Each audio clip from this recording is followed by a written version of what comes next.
tomombana araka ny tokony misy kosa ny fanomanana an'izay fetiny fahaleovan-tena izay isirany eo amin'ny faritra mena be manokana raha araka nambarany lehibe ny faritra tao Morondava ny farany herinandro teo. Betsaka ihany koa ny asa izay natao tamin'ny tsy volana etsy raha ny voalazany. Fanazavana misimisy kokoa ary ny asaramanitra na le fety fankazahantsika ny fety pirenena ao anatiny koa moa ny fetiny foloalinda malagasy ary ny fanomanana mahakasika an'izay moa dia efa tomombana sy mipetrapetraka avokoa satria ny fanindrina sy ny fanomanana dia aompana amin'ilay hoe atao izay ampiavaka nyty fety pirenena ty satria voalohany amin'izao repoblika fahefatra zao.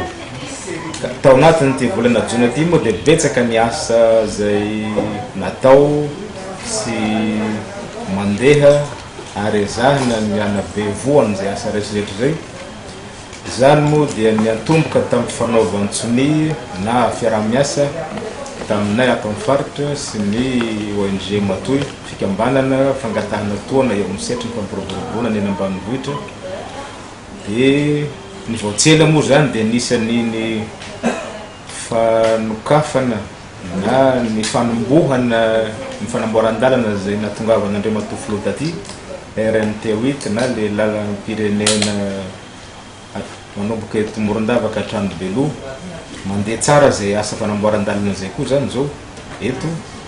Ankoatran'izay koa moa nisany koa fiaraha-miasa voatsela mahakasika ny fanohanan'ny ONG matoy ihany amin'ny service topographique. Mitanjona ao anatin'izay fiaraha-miasa zay dia mba hampadio tanteraka ny fikarakarana sy ny fikirakirana ny taratasy mahakasika ny fananantany, fampitaovana amin'ny alalan'ny GPS sy ny informatique. Mitanjona ao anatin'izay moa dia mba informatiser avokoa ny resaka fananantany na ny saritany io indrindra fa le plan local d'occupation foncière ato anatin'ny faritra Menabe.